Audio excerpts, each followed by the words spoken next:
Assalamualaikum warahmatullahi wabarakatuh.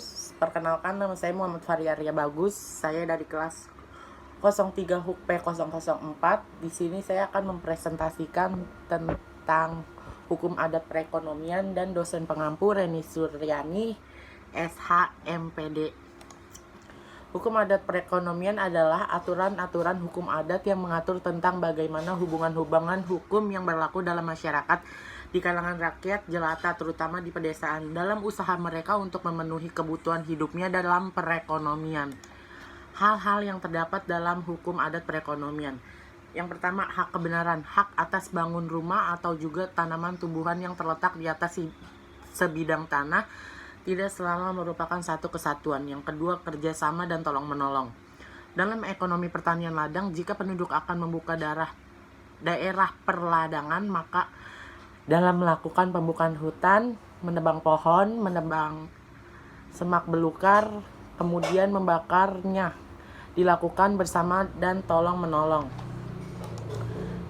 Yang ketiga, usaha perseorangan. Yang dimaksud dengan usaha perseorangan adalah perbuatan perorangan, yaitu dengan perbuatan menyerahkan atau mengerjakan sesuatu oleh orang satu dan orang yang lain berlaku timbal balik, misalnya yang disebut beri-memberi, pakai-memakai, jual-membeli, titip-menitip, hutang piutang, kerja mengerjakan. Yang ke berapa itu? 4. Transaksi tanah, khusus mengenai usaha perseorangan dalam hubungannya dengan bidang tanah. Dibicarakan tentang perbuatan yang bersifat sepihak seperti pembukaan tanah dan perbuatan dua pihak seperti transaksi tanah. Terjadinya hak milik atas tanah misalnya dikarenakan perorangan dan keluarganya membuka tanah hutan untuk perladangan sampai menjadi tempat usaha yang tetap dengan penanaman tanaman tumbuhan. Transaksi menyangkut tanah sebagaimana diuraikan di atas adalah transaksi di mana yang dijadikan oleh perjanjian, jadi bidang tanahnya transaksikan, sedangkan transaksi menyangkut tanah bukan bidang tanahnya yang menjadi objek perjanjian, melainkan kekaryaannya, pengolahannya, atau dijadikan jaminan.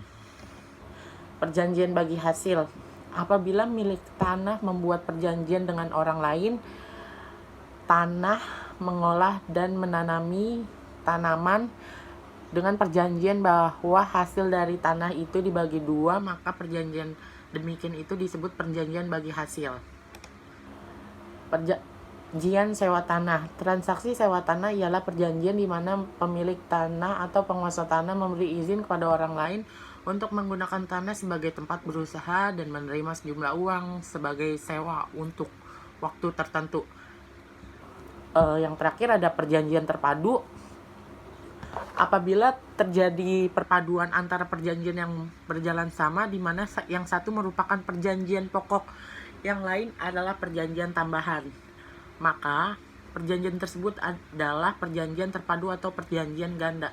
Sekian presentasi hukum adat perekonomian dari saya. Saya akhiri. Wassalamualaikum warahmatullahi wabarakatuh.